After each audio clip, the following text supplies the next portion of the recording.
आदाब, मैं हूं खुर्शीद रब्बानी। ग्राउंड जीरो में आज बात होगी केजरीवाल की दिल्ली में दम तोड़ते मुस्लिम इदारों की। हालांकि आज शाम ही केजरीवाल हुकूमत ने दिल्ली उर्दू अकादमी की फिर से तश्कील कर दी, लेकिन पिछले कई महीनों से न सिर्फ उर्दू अकादमी बल्कि स्टेट वक्फ बोर्ड भी डिसॉल्व पड़े हुए थे।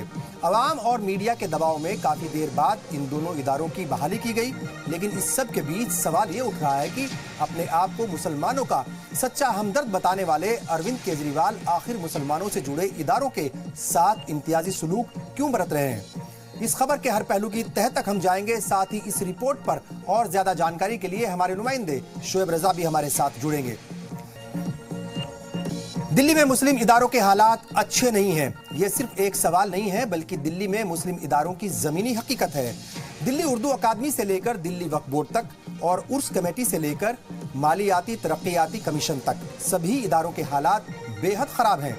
अब सवाल यह है कि केजरीवाल हुकूमत की तरफ से किए गए तमाम दावों और वादों के बावजूद भी हालात इतने बुरे क्यों हैं। देखिए मुसलमानों से केजरीवाल सरकार की वादा खिलाफी पर हमारी आज की ground zero report.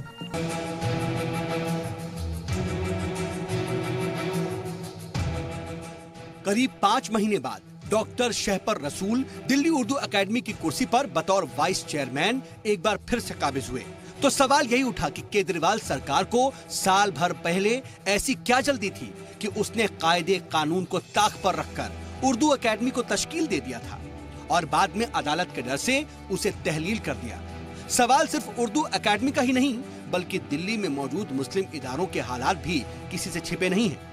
Delhi Waqf board में अमानतुल्लाह खान पहले चेयरमैन बने, उसके बाद करीब 22 महीने तक बोर्ड बगैर चेयरमैन के रहा और कुछ दिनों पहले ही अमानतुल्लाह ने एक बार फिर से चेयरमैन की जिम्मेदारी संभाल ली। यही हाल उर्स कमेटी का भी रहा, जहां करीब 2 साल तक कोई चेयरमैन नहीं रहा। दिल्ली स्टेट हज कमेटी के हालात पर भी फिक्र जताई जा चुकी है, तो वहीं स्टेट अकलियती मालियाती तरक्कियाती कॉरपोरेशन भी ठप पड़ा है।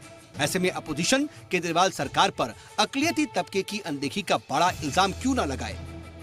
अफसोस की बात है, न हज कमेटी इनसे संभाला जा रहा, न दिल्ली वक्फ बोर्ड इनसे संभाला जा रहा, न उर्स कमेटी इनसे संभाली जा रही, न दिल्ली के तमाम जो मुस्लिम इदारे हैं जुड़े हुए हैं, न उर्दू अकेडमी इनसे संभाली जा रही। माइनॉरिटीज के हिसाब से क्या बहुसंख्यक या अल्पसंख्यक किसी भी लिहाज से दोनों जगह ये सरकार केजरीवाल सरकार पूरी तरह फेल हुई है।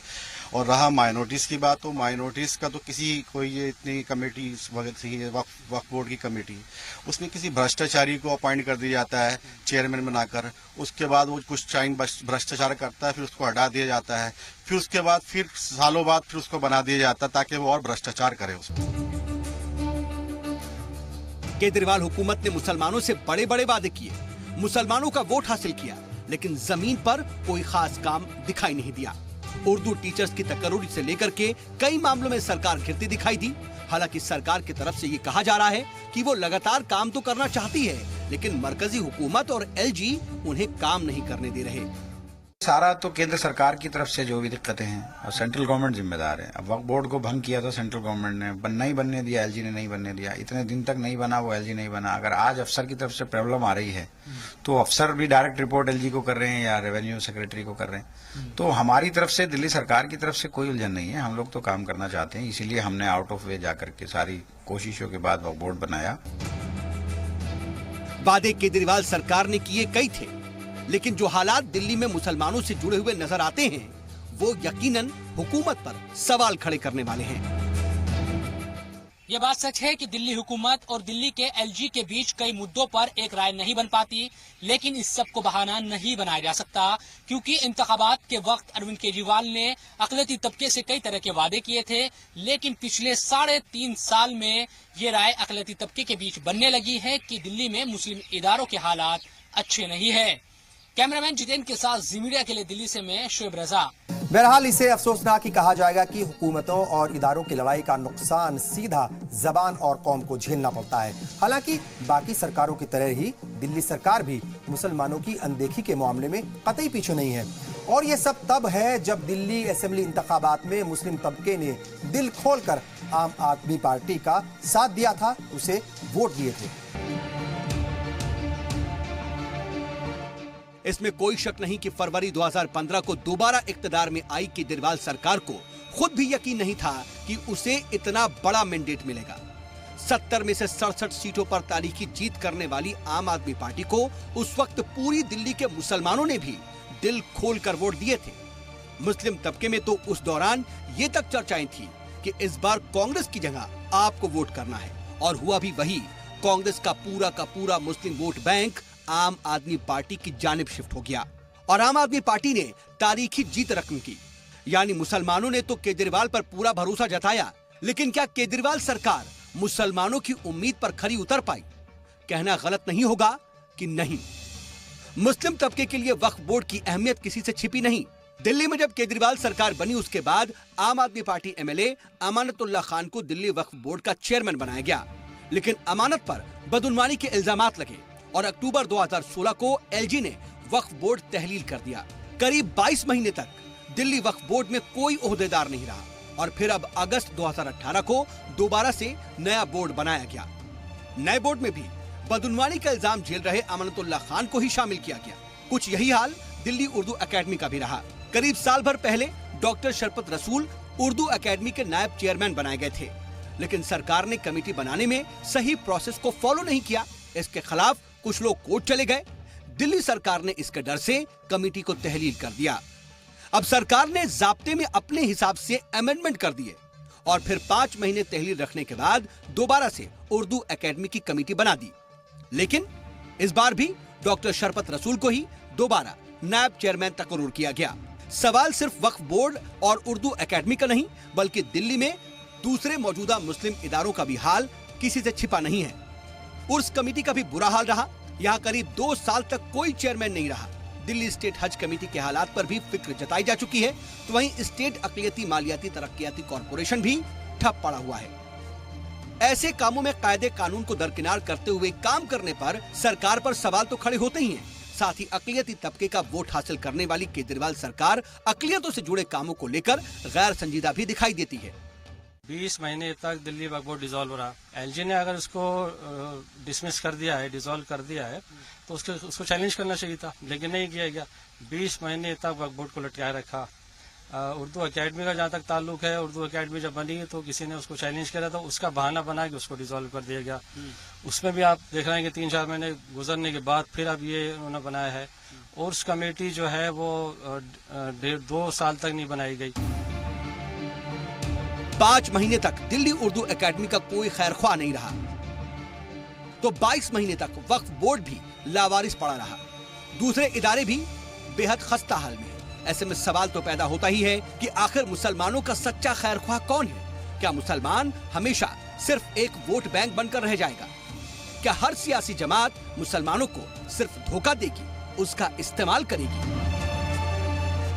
जी सलाम के लिए ब्यूरो रिपोर्ट के साथ सऊद मोहम्मद खालिद। ग्राउंड जीरो में आज हम बात कर रहे हैं दिल्ली के अहम मुस्लिम इदारों की खस्ता हाली की।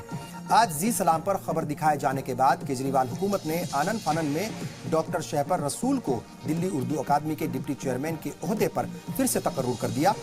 आपको बता दें कि दिल्ली उर्दू अकादमी गुज़िश्ता 5 महीनों से लावारिस पड़ी हुई थी। इससे पहले ऐसे ही हालात दिल्ली वक्फ बोर्ड का भी था, या उसके हालात भी वैसे ही थे, जिसका 22 महीने तक कोई पुरसाने हाल नहीं रहा। इतना ही नहीं, दिल्ली में कई दूसरे मुस्लिम इदारे भी बुरे दौर से गुजर रहे हैं। इससे पहले करीब 2 साल तक उर्स कमेटी का कोई चेयरमैन नहीं था। साथ ही दिल्ली स्टेट हज कमेटी के हालात भी अच्छे नहीं हैं। वहीं स्टेट अक़लियती कमीशन जो है उसकी तकर्रुरी काफ़ी टाइम पहले हो चुकी थी, वो अपने तौर पर काम कर रहा है, लेकिन जो अक़लियती मालियाती तरक्कियाती कॉरपोरेशन है वो भी अभी तक ठप पड़ा हुआ है। ऐसे में सवाल यही पैदा होता है कि इंतखाबात में मुसलमानों के वोट हासिल करने वाली आम आदमी पार्टी क्या मुसलमानों को धोखा नहीं दे रही? और इन्हीं तमाम मुद्दों पर ग्राउंड रिपोर्टिंग करने वाले हमारे नुमाइंदे शोएब रजा इस वक्त लाइव हमारे साथ जुड़ चुके हैं। शोएब, मेरी आवाज आप तक पहुंच रही होगी। क्या माना जाए, केजरीवाल हुकूमत ने भी क्या मुसलमानों को महज वोट बैंक ही समझा? जिस तरीके से हम देख रहे हैं कि दिल्ली में जो इदारे थे अक़लियती तबके से जुड़े हुए, अलग अलग खासतौर से मुस्लिम तबके से जुड़े हुए, उनके हालात जो है वो ठीक नहीं है। रिपोर्ट में भी देखा। तो क्या माना जाए, क्या मुस्लिम तबके को केजरीवाल ने भी सिर्फ वोट बैंक के तौर पर ही इस्तेमाल किया? देखिए, इस पूरे मसले पर जब आम आदमी पार्टी के जो विधायक भी है और जो वक्फ बोर्ड के चेयरमैन है, उनसे हमने बात की तो उनका ये कहना था कि वो इस बात की दलील दे रहे थे कि जो एलजी है वो काम करने नहीं देते, तमाम चीजों में हमने देखा है।